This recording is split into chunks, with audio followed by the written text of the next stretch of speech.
خدا آباد رکھے سلسلہ یہ تیری نسبت کا، وگرنہ ہم بھری دنیا میں پہچانے کہاں جاتے۔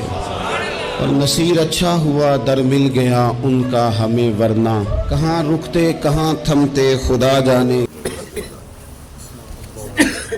اللہم صلی علی سیدنا مولانا محمد وعلی آلہ سیدنا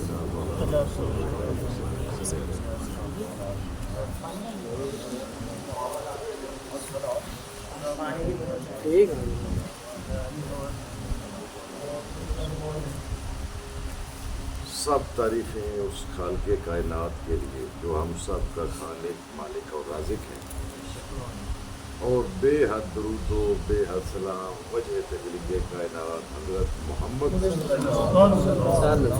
صلی اللہ علیہ وسلم پر، یہ جن کے لیے اللہ تعالیٰ نے یہ ساری کائنات تخلیق کی۔ گزشتہ ماہ ربیع الاول کا مقدس مہینہ تھا، جس میں حضور پر نور صلی اللہ علیہ وسلم کی ولادت باسعادت ہوئی۔ تو میں کہہ رہا تھا کہ ہم لوگ کمکمیں لگاتے ہیں، جنیاں لگاتے ہیں، جلوس نکالتے ہیں، بہت خوشی مناتے ہیں کہ بالکل منانی چاہیے، کیونکہ کل نبیوں کے سردار ہمارے آقا و مولا حضرت محمد مصطفیٰ صلی اللہ علیہ وسلم میں تشریف لائے۔ لیکن ایک ہے ظاہری میلاد اور ایک ہے باطنی میلاد۔ ظاہری میلاد یہ ہے کہ ہم نے جلوس نکالے، کمکمیں لگائے اور جنیاں لگائیں، راستوں کو سجایا، لیکن اصل جو میلاد کی روح ہے، بنیادی مقصد تھا کہ ہمارا جس کا میلاد منا رہے ہیں اس ہستی کو منانا مقصد۔ سبحان اللہ۔ تو کیا صرف ظاہری جنیاں لگانے یا کمکمیں لگانے سے آپ صلی اللہ علیہ وسلم ہم سے راضی ہو جائیں گے؟ جب تک کہ ہم آپ صلی اللہ علیہ وسلم کی اتباع نہیں کریں۔ قُلْ إِن كُنتُمْ تُحِبُّونَ اللَّهَ فَاتَّبِعُونِي يُحْبِبْكُمُ اللَّهُ۔ اگر اس ہستی کی ہم اتباع کریں تو ہم خالق کائنات کے محبوب بن سکتے ہیں۔ سبحان اللہ۔ یہ ایک جسمانی میلاد میں اس کو کہتا ہوں، جسمانی میلاد ہم خوشی مناتے ہیں، ظاہری میلاد بھی اس کو کہہ سکتے ہیں۔ ایک ہے باطنی میلاد جو ہماری روح مناتی ہے۔ سبحان اللہ۔ ہماری روح تب میلاد شریف کے وہ تمام جو مقاصد ہیں وہ پوری کر سکتی ہے اور خوش ہو سکتی ہے اندر سے کہ جب ہم حضور پر نور صلی اللہ علیہ وسلم کی اتباع کریں، سبحان اللہ۔ اللہ اور اللہ کے رسول کے احکامات ان پر منو عمل کیا جائے تو اللہ بھی راضی ہوگا اور اللہ کے محبوب بھی راضی ہوگا۔ سبحان اللہ۔ یہ کوئی تھوڑی بات نہیں ہے کہ اللہ تعالیٰ نے اپنے محبوب کو ہمارا بھی محبوب بنا کر سبحان اللہ۔ سبحان اللہ۔ باقی ہماری کوئی صفت مشترک نہیں ہے۔ سبحان وہ خالق، ہم مخلوق، ہم عابد، وہ معبود، ہم ساجد، وہ مسجود۔ سبحان ایک صفت مشترک ہے کہ اللہ اور اس کے فرشتے آپ صلی اللہ علیہ وسلم پر درود و سلام بھیجتے ہیں، اور ہم بھی سبحان آپ صلی اللہ علیہ وسلم کے امتی ہونے کے ناطے آپ صلی اللہ علیہ وسلم پر درود و سلام بھیجتے ہیں۔ یہ ایک کام اللہ تعالیٰ کا اور ہمارا کامن مشترک ہے۔ دوسری بات، ایک انگلش کا آپ کہہ رہے ہیں ڈکٹم ہے کہ This was grief enough to think about mankind, all hollow, servile and insincere, but worse to trust my own mind and find the same corruption. اس کا پنجابی میں ترجمہ میاں صاحب نے کیا ہے کہ برا بندہ میں لبن گیا تا برا نہ لبے کوئی، اپنے اندر میں جاتی پائی میں تو برا نہ کوئی۔ اس کو کہتے ہیں مطالعہ باطن کرنے کی ضرورت ہے۔ دوسروں کا چہرہ سب کو نظر آتا ہے، اپنا چہرہ ہم نہیں دیکھ سکتے۔ دوسرے الفاظ میں ایک شاعر نے لکھا کہ دوسروں پر اگر تبصرہ کیجئے آئینہ سامنے رکھ لیا کیجئے۔ جس طرح ایک ظاہری آئینہ ہے نا، اسی طرح ایک باطنی آئینہ ہے جس کو میں ضمیر کہتا ہوں۔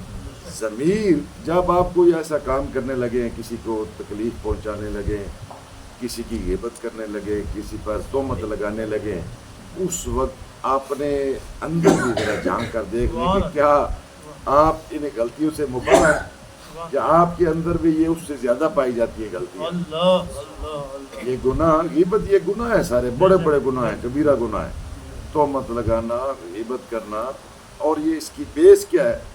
اس کی بیس ہے حسد۔ جب تک آپ کسی سے جیلس نہیں ہے، حسد مطلب آپ کے دل میں نہیں، آپ نہ اس کی غیبت کریں گے، نہ اس پر تہمت لگائیں گے، نہ ساری ان جو برائیوں کی ماں ہے وہ جیلسی ہے، حسد۔ اور حسد دراصل میں کہتا ہوں، ویسے در من شر حاسد اذا حسد، پناہ مانگے گی حسد کی، حسد سے۔ اور حسد کرنے والا اپنی آگ میں خود جلتا ہے، سمجھتا ہے کہ دوسرا جل جائے گا جس سے میں حسد کر رہا ہوں، لیکن اس آگ کا ایندھن وہ خود بنتا ہے۔ اور حسد کرتا کیوں ہے؟ اس کے نا نفسیاتی اور دوسرے کچھ اہم باتیں، کہ حسد کرنے والا دراصل اللہ کی تقسیم پر راضی نہیں ہے۔ اللہ اللہ وہ اللہ سے مخاطب ہو کر کہتے ہیں، یا اللہ پاک تو نے اس کو رزق کیوں دے دیا؟ یہ تو مجھے دینا چاہیے تھا یا کسی اور کو دینا تھا۔ اور دوسری بات تو انہیں اس کو عزت کیوں دے دی؟ عزت کیوں دے دی؟ یہ اللہ کی ذات بہتر جانتی ہے، بندہ نہیں کہ میں نے کس کو رزق دینا ہے، کس کو عزت دینی ہے۔ وہ کہتے ہیں کہ ایاز نا محمود غزنوی کے وہ سپہ سالار بھی تھے، خاص وزیر بھی تھے، تو وہ بیٹھے ہوئے تھے، ایک دن ایک بندہ گیا، وہ کہتا ہے جی بندہ کے کیا معنی ہے؟ اس دن وہ بڑی شان و شوکت کے ساتھ نا بیٹھے ہوئے تھے اپنے بادشاہ کے محل میں، وہ جو کہتے ہیں ایک ہی صاف میں کھڑے ہو گئے محمود، یہ وہ ایاز تو، اور وہ اس دن بڑی شان و شوکت سے بیٹھے تھے۔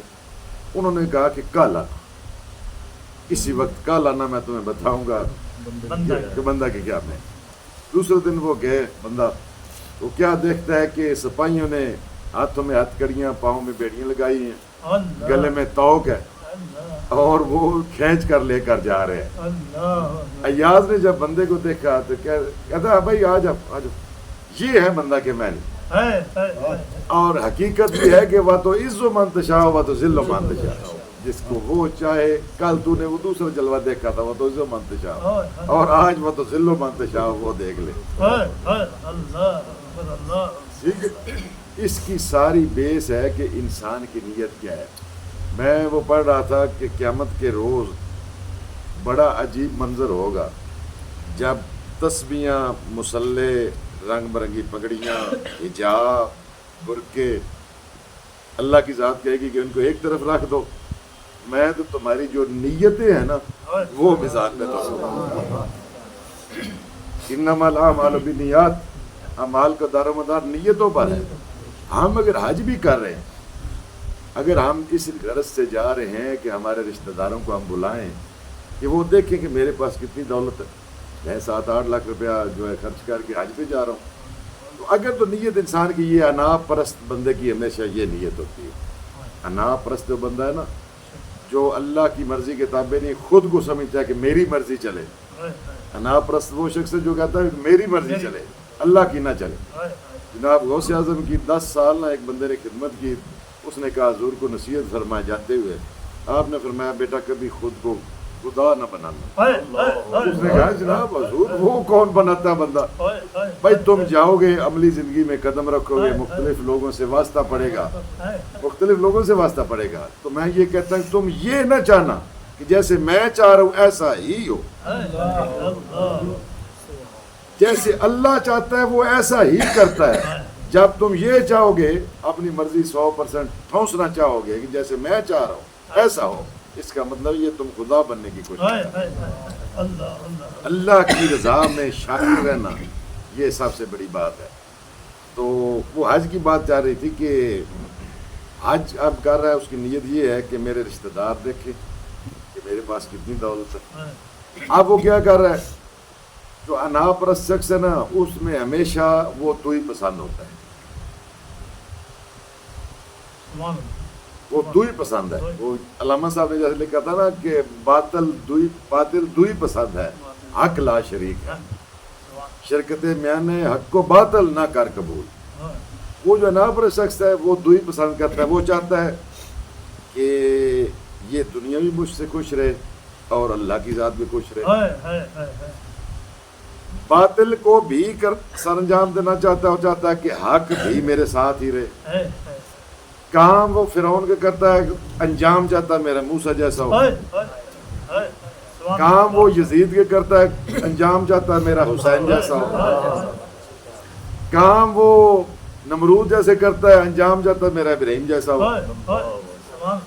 یہ باتیں وہ دو ہی پسند ہے, انجام اور پسند کرتا ہے اور کام اور کر رہا ہے. یہ انا پرست شخص دو ہی پسند. اب وہ شخص جو حج کرنے کی نیت سے اس نے بلایا مہمانوں کو, وہ یہ سمجھ رہا ہے کہ میں لوگوں کو بھی بلا لوں, اپنی میری انا کی بھی تکمیل ہو جائے. انا یہ کہیں کہ بڑا امیر ہے بھائی, آج 7-8 لاکھ کے خرچہ کر کے جا رہا ہے, اور دوسرا میرا حج بھی ہو جائے. جب حاجی لوگ کہیں الحاج صاحب وہ حاجی کہلوانے کے لیے جا رہا ہے, تو اب جو حج ہے نا, اس کی بنیاد یہ ہے دو باتوں پر کہ یا بندہ لوگوں کو دکھانے کے لیے جائے یا سچی توبہ کر کے جائے. جو حج کی روح ہے نا, اس کا کام لوگوں کو دکھانا یا ادھر شومنٹ کرانا یا تصویریں بنانا, یہ حج کا مقصد نہیں. میں حج پر گیا تھا, اللہ تعالیٰ کی ذات دیکھ رہی ہے 2013 میں, تو ڈھیر سارے مریدین آ گئے تھے. وہ میرے کہتے تھے طواف کے دوران آپ کی تصویر بنا دو. میں نے کہی اس میں انا آ جائے گی, تھوڑی سی دکھلاوا آ جائے گا, میں نہیں بنانی تصویر. مدینہ شریف کے میں نے کہا اس میں انا آ جائے گی, میں وہ ظاہر پرستی میں چلا جاؤں گا, تصویر بنانی نہیں یہاں حرم شریف میں یا ادھر. کہ میرے دل میں خالص تر رہے کہ میں سچی توبہ کر کے آیا ہوں اور اس حج کو میں نے مینٹین رکھنا ہے, دکھاوے کی نہیں ہے. آج کل تو ہم اکثر لوگ جاتے ہیں جب تصویریں صرف حرم شریف میں صرف تصویروں پر کام چلتا ہے, اور حج کی بیسک جو روح ہے توبہ, توبہ کی طرف ہمارا دھیان ہی نہیں. حضرت جنید بغدادی کے پاس نا ایک بندہ آیا حج سے واپسی پر, تو وہ کہتا ہے کہ چلو میں اللہ کے ولی ہوں, ان سے مل آتا ہوں. تو وہ گیا, آپ نے پوچھا بیٹا تم نے سفر سٹارٹ جب کیا, احرام باندھا, تو تم نے کیا کیا پھر؟ اس نے کہا جی احرام باندھا, پھر جہاز میں چڑھ گئے, اس وقت جو سواری تھی شپ تھی, یہ جو چلے گئے, تو پھر قربانی کی واپس آ گئے, بس اتنا ہی. انہوں نے کہا بیٹا تو نے سٹارٹ سے حج کا سفر شروع ہی نہیں کیا. حج کا سفر سٹارٹ سے ہی توبہ سے شروع ہوتا ہے, اور توبہ بھی وہ توبہ النصوح, پھر تو حج تیرا قائم رہے گا. تو نے سٹارٹ کی, اور اینڈ پر جو قربانی کر رہا ہے تو بظاہر بکرے کی وہ کر رہا ہے قربانی, اصل میں وہ نفس کی قربانی. حضور پر نور صلی اللہ علیہ وسلم کا وہ فرمان ہے نا, موتو قبل ان تموتو, مرنے سے تو پہلے مر. وہ نفس کی ختم, نفس کا خاتمہ, وہ اس کی قربانی ضروری ہے. نماز ہم پڑھتے ہیں, انا پرست جو شخص ہے نا, وہ صرف نمازی کہلوانے کے لیے نماز پڑھتا ہے, مقابلہ بازی میں نماز پڑھتا ہے, اللہ کی نماز نہیں پڑھتا. قیامت کے دن جو اجر ہے وہ کیا بندے اسے دیں گے؟ اللہ کی ذات کے لیے نماز عبادات ہیں, اور عبادت لفظ جو ہے نا عبد سے نکلا ہے, عبد کے معنی ہوتی ہیں بندہ. بنیادی طور پر وما خلقت الجن والانس الا لیعبدون, اس کا مقصد ہے کہ بنیادی اس کی سرچ کریں نا ساری ڈیٹیل, آپ کو پتہ چلے جائے کہ بندہ بننا کیا ہے, کہ حکم ماننا. بندہ وہ بنا اپنے مالک کا جس نے حکم مانا مالک کا, اصل بندہ وہ ہے. اس میں انا پرستی جب میں آ جائے تو پھر وہ نہیں رہتا اس میں, جب میں آ جائے وہ نہیں رہتا پھر اس میں. یہ بنیادی چیز ہے کہ جو عبادات ہم کرتے ہیں وہ خالصتاً اللہ تعالیٰ کی ذات کے لیے, ریاکاری سے بچا جائے. ریاکاری بھی شرک ہے, شرک اصغر اس کو آپ صلی اللہ علیہ وسلم نے فرمایا. ریاکاری, دکھلاوا, نمازی کہلانے کے لیے نہیں, اپنا فرض سمجھ کر اللہ کے حضور پیش ہونے کے لیے. یہ آرڈر ہے, آرڈر کی تکمیل کرنا. وہ ساری زندگی میں مجھے ایک بزرگ ملے ادھر جہاں نا اپنا کماند میں, کماند ہے ایک جگہ ادھر, تو بزرگ تھے کافی, 35 سال سے نماز پڑھ رہے تھے. ہماری اسی موضوع پر گفتگو ہوئی تو وہ بعد میں دھاڑے مار کر رونے لگے, کہنے لگے علیحدہ مجھے لے کے, کہتے ہیں کہ میں نا 35 سال سے مسلسل نماز پڑھ رہا ہوں اور جماعت کے ساتھ, اور آپ کی گفتگو سنی ہے تو میں نے یہ سمجھا ہے بلکہ میرا یہ یقین ہے کہ میں نے جو نمازیں پڑھی ہیں میں نے لوگوں کو دکھانے کے لیے. ہائے ہائے ہائے اللہ. اب اس کا کیا حال ہے؟ میں نے کہا بزرگوارم آپ سچے خلوص نیت سے توبہ کر لیں اور آپ نماز اس نیت سے پڑھیں کہ میں نے صرف اللہ کی بڑی. ایک بندہ بھی مجھے دیکھ رہا ہے گلی محلے میں کوئی نمازی کہتا نہیں غرض ہی نہیں اس سے پکا تہیہ یہ کر لیں کہ میں نے اللہ کی نماز. ریاکاری سے بالکل بات. حضرت شیخ سعدی فرماتے ہیں، شیخ سعدی بزرگ ہے اللہ کے بڑے ولی اللہ ہوئے سکالر تھے بہت بڑے. وہ فرماتے ہیں کہ ایک بادشاہ نہ روزانہ اپنی رعایا میں سے کسی کی دعوت کرتا تھا. ایک دن ایک بندے کی باری آئی، وہ گیا، بیٹا بھی اس کے ساتھ گیا. بادشاہ نے دعوت کی، انہوں نے دعوت کھائی تو وہ جو بندہ ہے نا شخص، اس نے کھانا بہت تھوڑا کھایا. ہم کو سن رکھا تھا، جعلی فقیر بنا ہوا تو اس نے سن رکھا تھا جو اللہ کے پیارے ہیں وہ بہت تھوڑا کھانا کھاتے ہیں. تو نارمل جتنا کھاتا تھا اس سے بھی کم. بادشاہ نے دیکھا بڑا بدلہ عجیب ہے، بہت کم، تھوڑا اتنے کھانے ہیں، بہت کم کھایا. پھر وہاں نماز کی باری آ گئی تو نارمل جتنا ٹائم لگتا ہے نماز پہ اس نے تقریباً 5 گنا زیادہ ٹائم لگایا تاکہ بادشاہ یہ سمجھے کہ بڑا پرہیزگار ہے، بڑا متقی ہے، پرہیزگار ہے، عبادت بڑے خشوع و خضوع سے کر رہا ہے. تو بڑا ٹائم لگایا لمبا بادشاہ کو دکھانے کے لیے. گھر واپس آئے تو بیٹے سے کہتا ہے بیٹا کھانا لیا. اس نے کہا ابا جان آپ تو ابھی کھا کر آئے ہو. اس نے کہا نہیں میں نے بہت تھوڑا کھایا. کیوں؟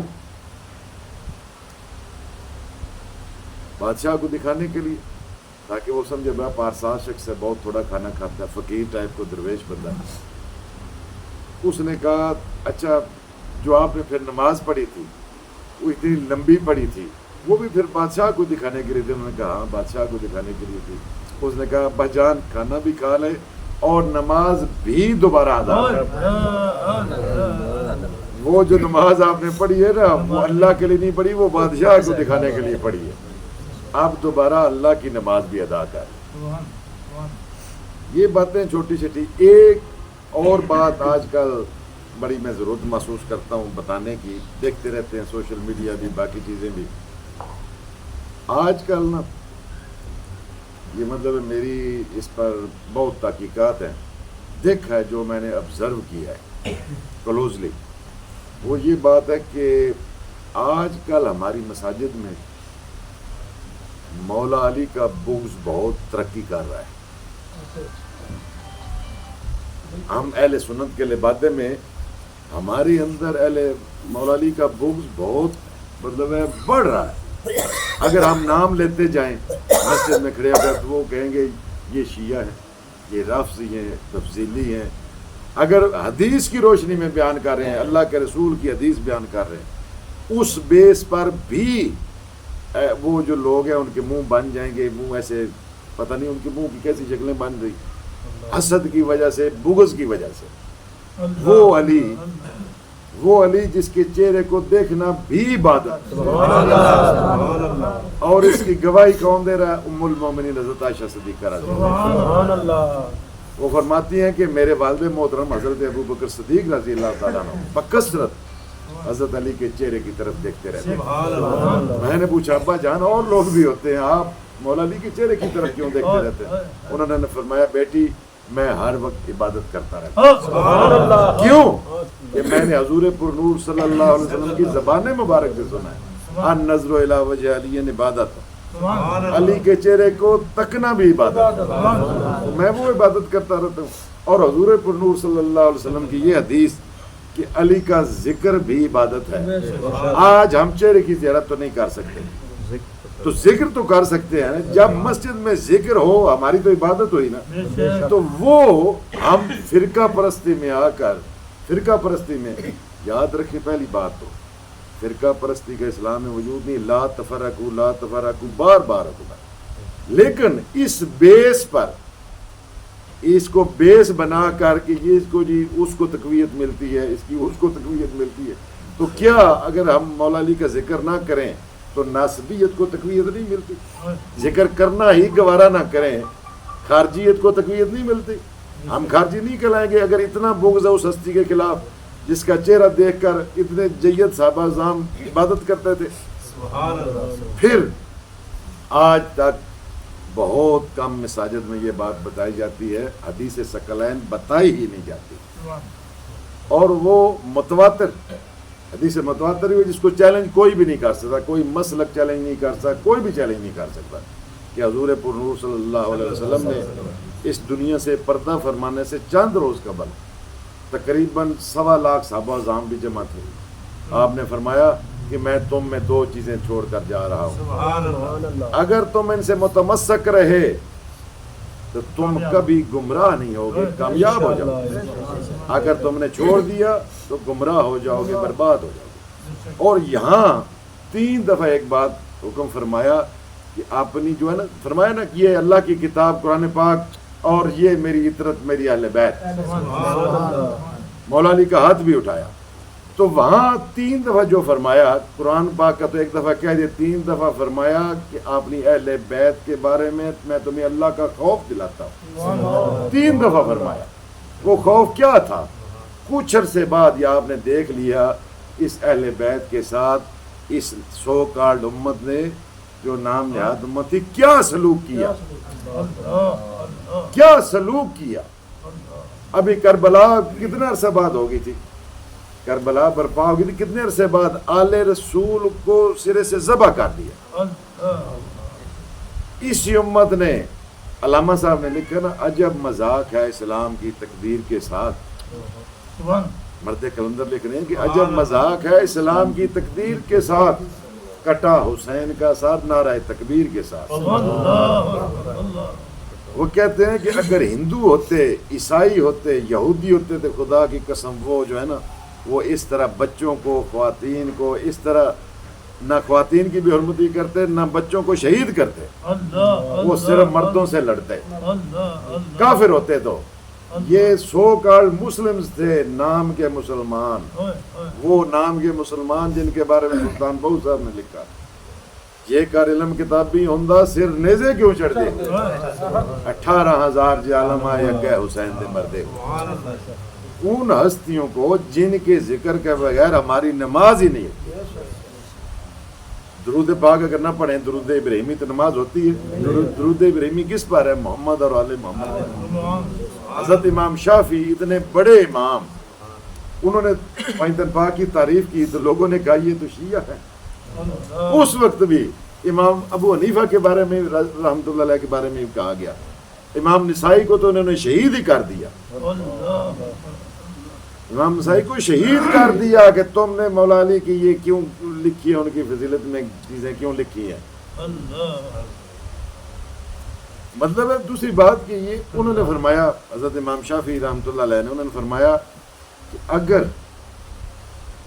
اہل بیت کی محبت رفض سے ہے تو جنوں انس میرے رفض کی گواہی دے۔ فرماتے ہیں امام شافعی، وہ فرماتے ہیں کہ اگر اے اہل رسول آپ کی محبت میں اتنا ہی کہہ دینا کافی ہے کہ جو شخص نماز میں آپ پر درود نہیں پڑتا اس کی نماز نہیں ہوتی۔ ایک جگہ فرماتے ہیں کہ اے اہل رسول آپ کی فضیلت میں اتنا کہہ دینا کافی ہے کہ اللہ تعالیٰ نے قرآن پاک میں آپ کی محبت فرض کر دی، قُلْ لَا أَسْأَلُكُمْ عَلَيْهِ أَجْرًا إِلَّا الْمَوَدَّةَ فِي الْقُرْبَى۔ سبحان اللہ۔ حضور نور صلی اللہ علیہ وسلم نے فرمایا نا، اے میرے محبوب فرما دیجئے کہ میں نے تمہیں جو دین دیا ہے، ایمان دیا ہے، قرآن دیا ہے، رمضان دیا ہے، حتیٰ کہ رحمان دیا۔ کسی نے کہ اللہ کو جھانکتے ہوئے دیکھا ادھر، یا قرآن پاک اللہ تعالیٰ نے وہاں سے پھینکی ہو کتاب، یہ حضور پر نور صلی اللہ علیہ وسلم کے دل پہ ہوتی۔ تو وہ جب یہ قرآن پاک کی آیت کریمہ نازل ہوئی تو اے میرے محبوب فرما دیے کہ تم سے اس کا کوئی معاوضہ اجرت طلب نہیں کرتا، ہاں مگر میرے قرابت داروں سے مودت کرو۔ مودت، قرآن پاک میں لفظ مودت کا۔ اب محبت اور مودت میں کیا فرق ہے؟ اس کو سمجھانے کے لیے، محبت کچھوے کو پانی سے محبت ہے، لیکن وہ بائی روڈ پر بھی چل رہا ہوتا ہے، ریت پر بھی چل رہا ہوتا ہے، محبت ہے اس کو پانی سے، لیکن باہر چل لیتا ہے، زندہ رہ سکتا ہے پانی کے بغیر۔ مچھلی کو پانی سے مودت ہے، باہر نکالو فوراً ختم۔ یہ محبت اور مودت کا یہ فرق ہے۔ اللہ پاک کی ذات فرمائی. جب پوچھا کہ آپ کے قرابت دار کون ہیں، آپ نے فرمایا علی و فاطمہ و ولد. سبحان اللہ. اب اس ہستی کا بغض کیا ہمارے ضمیر گوارا کر سکتا ہے کہ ہم کسی فرقے کے نام پر، چاہے کوئی بھی فرقہ ہو، کہ ہم ان کا بغض اپنے دل میں پالیں؟ اور یہ بغض پالنا منافق اور حرامی کی نشانی ہے. یہ حضور پاک صلی اللہ علیہ وسلم کی احادیث کی روشنی میں مومن علی سے بغض نہیں رکھتا اور منافق علی سے محبت نہیں رکھتا. اور حرامی اور حلالی کی پہچان اس زمانے میں یہ ہوتی تھی، آپ فرماتے تھے اس کے سامنے علی کا نام لو، اگر اس کا منہ بن جائے تو سمجھ جانا یہ حرامی ہے، اگر اس کا چہرہ کھل اٹھے نام سمجھنا حلالی. یہ ہم کس کی پیروی کر رہے ہیں جو مساجد میں ہم بغض علی پھیلانا چاہتے ہیں؟ اس بیس پر اس کے مصنوعی دنیاوی مقاصد ہو سکتے ہیں، لیکن اس کا دینی کوئی مقصد نہیں ہو سکتا، کوئی دینی اس کا مقصد نہیں ہو سکتا. مختصر سا بات آپ 2 منٹ کی میں سناتا ہوں. حضرت داتا گنج بخش رحمۃ اللہ علیہ، انہوں نے اپنی کتاب کشف المحجوب میں لکھا، آپ کو اس دنیا سے گئے ہوئے 1000 برس سے زیادہ کا عرصہ گزر چکا ہے، 1000 برس سے زیادہ. وہ آپ فرماتے ہیں کہ خلیفہ شام بن عبد الملک وہ حج کے دوران طواف کر رہا تھا، کعبے کا طواف. یہ حضرت داتا گنج بخش سید علی اجویری فرمایا اپنی کتاب کشف المحجوب میں. وہ فرماتے ہیں کہ وہ حج کر رہا تھا، بہت رش تھا، اس کے ساتھ مہمان بھی تھے، شاید حکمران ہو، دیکھنے کے لیے مسلمانوں کو کیا طریقہ کار ہے. وہ بادشاہ کہتا ہے، جو خلیفہ بنا ہوا تھا، وہ کہتا ہے کہ چلو یہاں بیٹھ جاتے ہیں، ابھی تھوڑا سا رش کم ہوتا ہے تو پھر ہم طواف کر لیتے ہیں. طواف بیٹھ گئے. تھوڑی دیر بعد حضرت امام زین العابدین وہاں تشریف لے آئے. امام حسین علیہ السلام کے صاحبزادے جو کربلا میں رہ گئے تھے، وہ بیمار تھے، وہ زندہ رہ گئے تھے ظاہری حالت میں، تو وہ آگ تشریف لائے. جب تو انہوں نے جن لوگوں نے دیکھا طواف کے دوران کہ امام زین العابدین تشریف لا چکے، انہوں نے طواف کو چھوڑا، انہوں نے ہاتھ پاؤں چومنے شروع کر دیے. اب وہ جو مہمان آئے ہوئے تھے انہوں نے اس حالت کو دیکھا کہ بادشاہ یہ ہے تو یہ ہاتھ پاؤں کس بندے کے چومے جا رہے ہیں. بادشاہ سے پوچھتے ہیں یہ کون صاحب ہے؟ اب بادشاہ نے ایسے دیکھا، خلیفہ صاحب نے دیکھ کر حسد کے مارے کہا میں ان کو نہیں جانتا تھا. ان کو کون نہیں جانتا تھا، ان کو کون نہیں جانتا. بادشاہ نے حسد کی وجہ سے کہ مہمان یہ نہ کہے کہ ان کی اہمیت تو آپ سے زیادہ ہے اس دنیا کی نظر میں بھی، تو وہ جناب انہوں نے کہا میں نہیں جانتا. دوسری دفعہ تھوڑی دیر بعد پھر بادشاہ سے پوچھا یہ کون صاحب ہے؟ بادشاہ کہتا میں نہیں جانتا. تیسری دفعہ جب کہا نا، فرزدق شاعر تھا اس زمانے کا، بادشاہ کا درباری شاعر، اس زمانے میں قصیدے اپنی شان میں لکھوانے کے لیے نا وہ شاعر رکھے ہوئے تھے کرائے پر، جو تنخواہ پر، سرکاری تنخواہ پر. جس طرح آج بھی آپ دیکھ لیں، آج ان کو میرے خیال صحافی کہتے ہیں جو لکھتے ہیں درباری، مطلب وہ میڈیا جو سارا کنٹرول کر لیا جاتا ہے اپنی مرضی سے. ٹھیک ہے، اب لوگ اندھے نہیں ہیں، ان کو سارا نظر آ رہا ہوتا ہے کہ حقیقت کیا ہے اور کیوں ایسا میڈیا نہیں بول رہا. سوشل میڈیا پر خبریں پتہ چل جاتی ہیں، پھر حقیقت کیا ہے، اس ملک کی حقیقت کیا ہے، کون جیت رہا ہے یا کون ہار رہا ہے، یا سچا کون ہے، جھوٹا کون ہے، چور کون ہے، دیانتدار کون ہے، یہ تو پتہ چل جاتا ہے سوشل میڈیا، چاہے سرکاری میڈیا نہ بھی خبر دے. تو اس زمانے میں یہ باتیں نہیں ہوتی تھی، قصیدہ رکھنے کے لیے شاعر رکھتے تھے ساتھ، جتنی فیسلٹیز تھیں اس زمانے میں. تو تیسری دفعہ جب کہا نا، وہ فرزدق کہتا ہے کہ بادشاہ صلی اللہ علیہ وسلم میں نہ ان کو بتا دوں یہ کون ہے، آپ تو جانتے نہیں، میں نہ بتا دوں یہ کون ہے. چپ کر. انہوں نے کہا نہیں میں بتاتا ہوں، آپ جانتے جو نہیں، میں بتا دیتا ہوں یہ کون ہے. وہ کھڑا ہو گیا، لوگوں سے مخاطب ہوا، وہ جو کچھ رہ گئے تھے نا جنہوں نے دیکھا نہیں تھا. اس نے کہا اے لوگو، تم جس پتھر کو بوسہ دے رہے ہو نا، حضور پور نور صلی اللہ علیہ وسلم نے ہو سکتا ہے 1 بار یا 2 بار بوسہ دیا، یہ پتھر ہے، وہ دیکھو حضور پر نور صلی اللہ علیہ وسلم کا چلتا پھرتا خون، آپ کی آل، وہ امام حسین پاک جن کو نماز کے دوران بھی آپ صلی اللہ علیہ وسلم سار نہیں اٹھاتے تھے، 72 دفعہ سبحان ربی اعلیٰ پڑھ لیتے تھے، وہی آ جاتی تھی کہ نہ سر اٹھائیں۔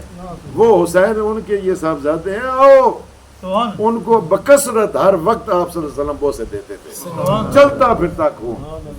سارے لوگ متوجہ ہوئے، سارے بھاگے، پھر ادھر بادشاہ کو بڑا غصہ آیا، پھر شاعر نے وہاں ایک قصیدہ پڑھا کشف الماجوب میں، تقریباً میرا خیال ہے 30-40 کے قریب وہ فارسی میں شعر لکھے ہوئے۔ ان سب کا خلاصہ یہ ہے، خلاصہ یہ ہے کہ اس نے کہا کہ یہ وہ ہیں جن پر اللہ اور اس کے فرشتے درود و سلام، یہ وہ ہیں جن پر امام الانبیاء، فخر کائنات، وجہ تخلیق کائنات حضرت محمد مصطفیٰ صلی اللہ علیہ وسلم کا پاک خون دوڑ رہا ہے۔ یہ وہ ہیں جن پر چرند پرند نباتات جماعتات سب مخلوق اللہ کی جن و انس سب جن پر فخر کرتے ہیں۔ اس نے بہت لمبا، جب اس کا مختصر سا ایک میں بتا دوں ایک لائن میں، اس نے کہا کہ شریعت ان کے گھر کی ہے، طریقت ان کے گھر کی ہے، حقیقت ان کے گھر کی ہے، نبوت ان کے گھر کی ہے، رسالت ان کے گھر کی ہے، امامت ان کے گھر کی ہے، ولایت ان کے گھر کی ہے، شہادت ان کے گھر کی ہے، طہارت ان کے گھر کی ہے، عدالت ان کے گھر کی ہے، حقیقت ان کے گھر کی ہے، صداقت ان کے گھر کی ہے، امانت ان کے گھر کی ہے، دیانت ان کے گھر کی ہے، شجاعت ان کے گھر کی ہے، حتیٰ کہ گناہ گاروں کو بخشانا یہ عادت ان کے گھر کی ہے۔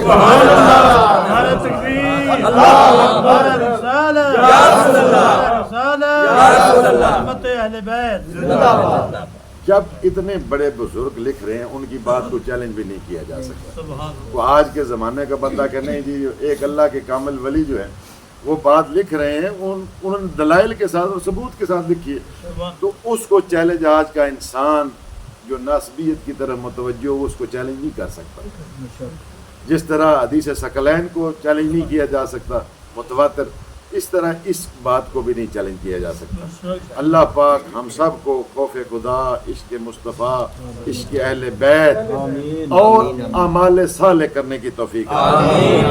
آخر دعوانا، اچھا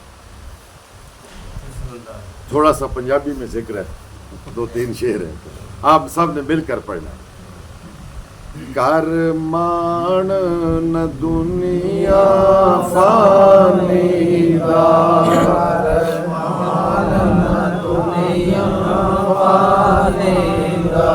کی دعویٰ چیز بیگانی دا،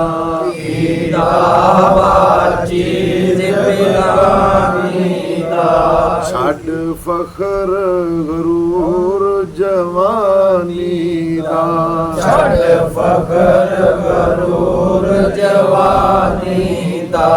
کر دعوی مسلمانی دا، کر دعوی مسلمانی دا، پڑھ لا الہ الا اللہ، لا الہ الا اللہ، محمد سرور صلی اللہ، فرمان نبی دیا خبراں دا،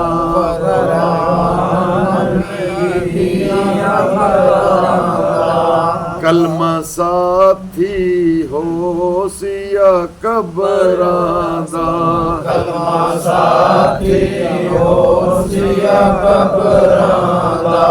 ریسی فرق نہ زیراں زبراں دا، پڑھو لا الہ الا اللہ، لا الہ الا اللہ، اس کلمے دراز نیارے میں، اس کلمے دراز نیارے نے، اس ڈوب دے بیڑے تارے نے، اس ڈوب دے بیڑے